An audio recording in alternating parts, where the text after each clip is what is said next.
For me, this episode is in many ways an exercise in frustration. Not because it's a bad episode, quite the contrary, in fact it's an excellent one. It's just that this episode to me is a sign of what NuWho could have been if it had just dropped the stuff that it felt compelled to do that always dragged it down. This is a tightly focused, deeply personal character drama with no stupid spectacle-driven nonsense or quirky, read cringy dialogue and humour, or lightning fast pacing which skips over any subtlety or nuance to a lazy Deus Ex Machina ending. It's like everything NuWho usually isn't, and that frustrates me because it would have been a show I appreciate far more than I do if more of it had been like this. Whenever I'm watching something insanely stupid like the people of Earth wishing the Doctor back to life through the power of love, or skydiving after the TARDIS, or watching Goddess Emperor Oswald arrogantly enforce her will on anyone unfortunate enough to be within will-enforcing distance, I'm thinking what a shame it is that instead of that, they could have looked at this episode and realised what made it a success.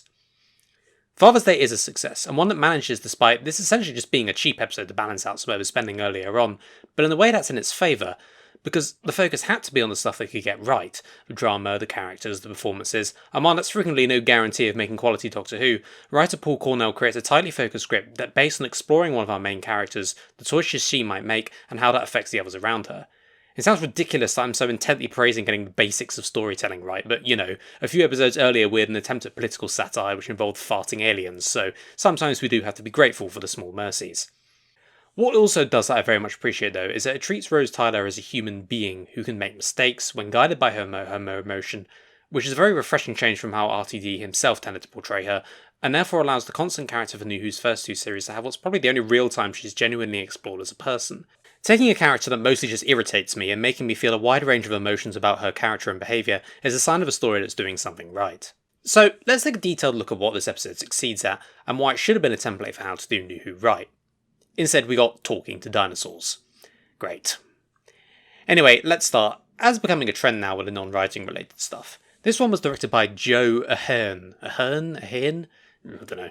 Who dealt with several other Series 1 episodes, including Dalek and, of course, the finale, and seemed to be on Eccleston's side in the alleged dispute as A, he never returned after this series, and B, his directing was reportedly Eccleston's obviously unmet condition for returning for Day of the Doctor.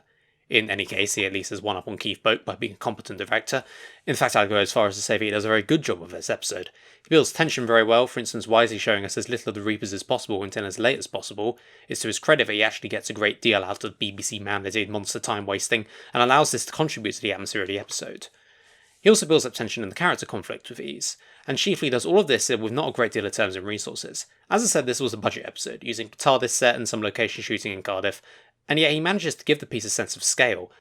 Some of this is the script, of course, but the sense of desperation the later part of the episode relies on is very well conveyed. Crucially, he also gets the performance he needs out of his actors. Obviously, being a cheap, mostly location-based piece, there's not really much in terms of design or anything to talk about, so let's unfortunately talk about the only other prominent part of the story on the screen, the Reapers. Story-wise, we'll discuss them later, but in terms of how they look on the screen, look, it's 2005. CGI is not cheap to do well, especially in an episode that obviously needed to be done on the cheapest whole, but come on, look at them. They look terrible, and what's irritating is that, as we'll get to, the role they play in the story is nothing like successful enough to justify this. A particularly favourite moment is one of just flying around with absolutely no animation at all. So, yeah, they don't look very good, but to be honest, I'm not going to hold poor special effects against Classic Who. I'm probably not going to do the same for early NuWho either. Anyway, anything else? Let's look at the script, because it's where the meat of this episode really is. Obviously that's the case of any episode, but particularly this one, partially because of the way production is constrained by the budget, but also because, well, it is a piece that lives and dies on the strengths of its characters and their contributions. And so you could make it look as amazing as you want, and it would still fail if that basic foundation of the episode didn't work. It does though, very well in fact. Not flawlessly, but those foundations that have strong dramatic and emotional character work do the job. First, let's look at what doesn't work. The Reapers. They don't work. There's been conflicting information I found on whose idea adding them was, whether it was a BBC mandate to have a monster in it or whether Cornell himself decided to add them, but they interfere with the playing out of the plot, and most of the inconsistencies that are there in the script come from them. They're described as both bacteria in a time wound or sterilising the time wound, which makes no sense, or either one or the other. Bacteria aren't really that great at sterilising. I mean, it's just kind of a silly idea in general anyway. I know time is anything it wants to be in Doctor Who, but anything that needs to sterilise something like that would need to be intelligent, surely? Being able to recognise such a state would take more instinct in my view. bacteria in the wounds does make a bit more sense, but then the fundamental questions of how and why remain, which, would have been fine if there was any kind of room for this to be explored, but that's the thing. NuWho episodes, they're only 45 minutes, so there's not. As we'll see, this episode mostly does a good job of using that time effectively, but the reason that's the case is because it has a tight focus on what matters, the characters. Adding in an exploration of the Reapers would have taken up time that simply wasn't there, which in theory I suppose makes it a bit of a lose-lose situation. Either leave them underdeveloped, which makes them feel like they're unnecessary and distracting additions to a plot that's strengths that are elsewhere, or use time that should have been used for developing the meat of the episode, the character stuff, on developing them. Obviously they went with option 1, which on balance was probably the better idea after the 2, but I think an option 3 would have been even better, just not to bother with them in the first place, and frankly I think this could have been done with pretty minimal changes to the plot. Instead of Reapers, just have people and other things just flat out disappear. Would have been a lot creepier, frankly, and the episode itself plays with this earlier on before the Reapers themselves are actually introduced. I think that would have been much more in keeping with the way the rest of the episode works and feels. It's particularly galling because of the other logical hiccups come from them, like, why does the whole human race come back to life when the Reapers disappear? If you didn't have them, you just had people disappearing because of how time screwed up, then you could literally just say, well, they're coming back because time's been fixed, but they were eaten by these creatures, so how did they get uneaten? And why exactly are older things stronger against them? Yeah, I don't want to be too harsh on some inconsistencies in this episode for reasons I'll get to in a moment, but the ones with the Reapers do irritate me because of how unnecessary they are. Those other inconsistencies that don't rely on the Reapers, I'm not really too bothered by them, I have to say, because A, I'm far less inclined to pick plot holes for episodes I do actually like, and B, in the end, it's not actually particularly consequential, especially in an episode like this where it's not really the point. For instance, why does the TARDIS key have a link to the interior of the TARDIS when the rest of it's gone? Because the plot requires it, and that's why sometimes, especially when once again that's not really the point of the episode, you do just need to be able to put in quick explanations in order to concentrate on the stuff that matters. I'm far more lenient on this when it's clear how much care and attention has been put into other parts of the story than when the whole thing stinks of stupidity and laziness. Only the ones with the Reapers do irritate me because just of how pointless they were to the plot and how shoehorned they feel, but in general, that's fine. Anyhow, time for some pure concentrated positivity for the rest of the episode, or at least the official Doctor Who review guide version of positivity for those on a positivity diet. Firstly, I'd like to highlight how well this episode does in creating tension, and indeed setting up the world in which the episode takes place, thus showing the larger picture of the consequences of Rose's actions. On the former point, the excellent pacing of the episode helps things develop at pretty much the perfect pace. It's a progression I like to call the Rose Tyler and a no good very bad day, as things get progressively worse thanks to her. Ahearne deserves some of the credit, of course, but the way Cornell makes everything progress works phenomenally. This isn't just about how well it presents the deterioration of the situation, with a new sign of how wrong things are just when the impact of the last one has softened, but also about how well it ties into the character interactions. For instance, the revelation of the TARDIS is now an empty police box is a shocking one, which then immediately segues into Rose and Pete further discussing things. This advances the character plot, but with the concerning going-ons in the back of our head as it happens. But it never forgets what's going on while the character's work is being done, as soon enough Rose is recognising a song that shouldn't be out yet, and the problems with the phone start. It's a fantastic way of building up the tension, making it clear that while the focus is on the characters, the audience should remain concerned about what Rose has done. The best thing about this being that it's still connected to the character stuff, as this is concerning a timely reminder of what she's done, of her mistake. Us experiencing this tension is the best way the episode could have reminded us that what she has done is likely to have serious consequences. In terms of the world building, for lack of a better word, this is a very effective part of the second half of the episode. As everyone goes into the church, this seems fairly run-of-the-mill monster attacking them stuff, and then we get this.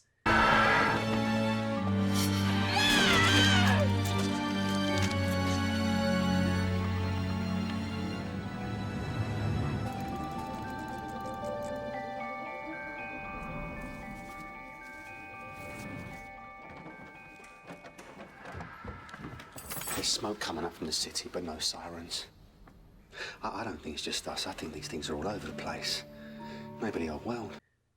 Soon enough, the Doctor admits that the whole human race is being destroyed, and this and places like it are all that remains. What an incredible sense of dread this creates. It would have been so easy just to have this church be the centre of it and they're trying to survive Reaper attacks from the outside.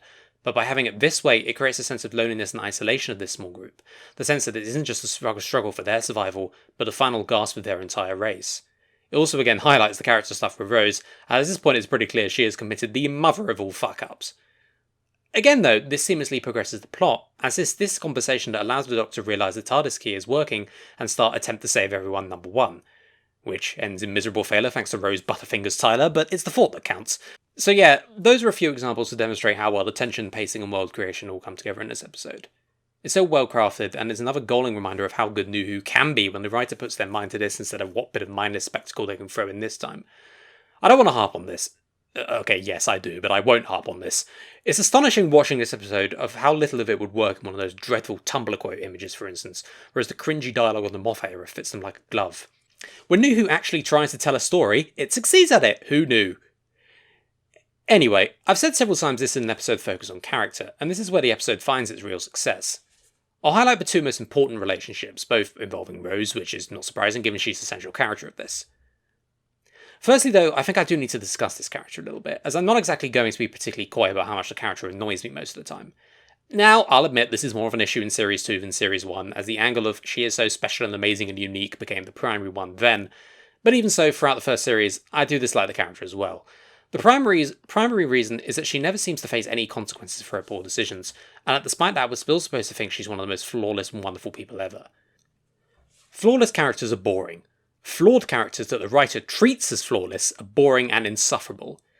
Now, don't get me wrong, this isn't at Clara levels, where the writer refused to ever admit she was ever in the wrong, and bent stories backwards in order to make sure that remained the case, even if it required, say, taking a character who for 5 decades had been someone staunchly believed in intervening situations to do the right thing to save lives, to the point where he left his home people to do it, and suddenly making him a non-interventionist and fucking off to leave gallant, noble Lady Oswald to save everyone. Oh, just you fucking wait until I get to kill the moon. Where was I? Oh, right. Anyway, the reason therefore why this episode works is that it takes Rose and makes her a flawed character. Now, that doesn't mean she has to become completely useless or anything, just that it requires admitting she is human and humans make mistakes when faced with this situation, such as, I don't know, saving the life of a loved one. The episode deals with this exactly as it needs to, making it clear she's made a terrible mistake, but also presenting us with the situation so we completely understand why she did it. It takes the character who is supposed to be the audience identification character as the companion, and allows us to identify with her in a very personal way. Because, well, in her position, who wouldn't do that? I should also make clear before we get into these character ideas that any dislike for the character of Rose is not a dislike for Billie Piper, who I think is a very capable actor who understood and performed well with her part. She does do very well in this episode, I'll get to that in more detail later, and I will give RTD credit that she was an inspired bit of casting at the beginning, so bear in mind when I talk about this character. So the first relationship the episode focuses on is that between the Doctor and Rose. It's of course not surprising given it's part of the series-long relationship, and the time of the episode straight after the long game, when Adam was unceremoniously given the boot from the TARDIS, is probably not a coincidence, but its relationship does stand on its own throughout the episode. The centre of this dynamic is the question of trust, and whether the Doctor's trust in Rose has been irreparably broken. Now, I don't need to tell you that it hasn't, but it does a very good job of making you think it's a possibility. From the outset, the sign of what this relationship is and has become is very clear, shown as the fact the Doctor is even willing to trust Rose to do this very dangerous thing. Of course, it's also possible that this is something he needs to do as well. If he can't get catharsis for that whole Time War thing, at least he can get Rose some closure for her tragic loss. Therefore, her failure to live up to that trust is not exactly something he takes well, which leads maybe to the best interaction in the episode, if not this entire series, in Pete's flat. They argue, the Doctor naturally is annoyed she broke his trust, and Rose becomes defensive. For once though, it's a completely understandable why, as she's done something that few would be able to resist, and now has to manifest the disappointment her friend has in her, and is coping with that guilt by throwing it back at him. It's clear that the Doctor's trust was not totally broken until this argument, which ends with her insulting him and him telling her to do one. He seems completely happy to actually leave her in the 1980s, clearly only the thing with the TARDIS being empty is what prevents him from leaving. It's an excellent scene, one that clearly sets up the episode's dynamic, and what's more, both points of view are completely understandable. Yes, Rose broke the Doctor's trust in her, and is now refusing to accept that, but again, few amongst us would be able to see a loved one dying, have an opportunity to save them and resist it.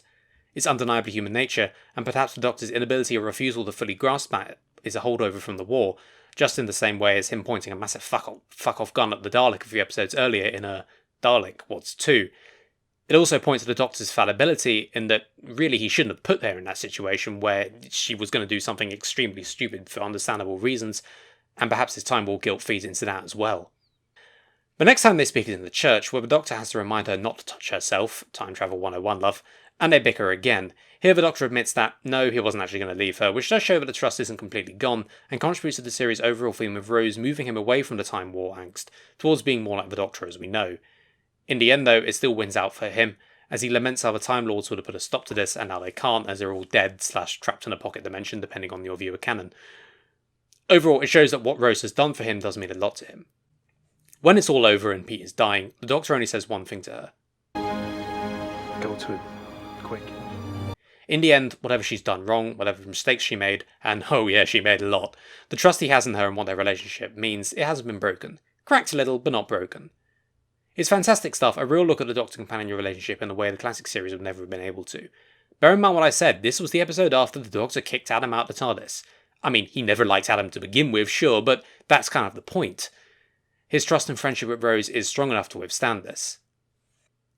The most important relationship in the episode, though, and indeed the one thing the entire thing is built on, is that between Rose and her father.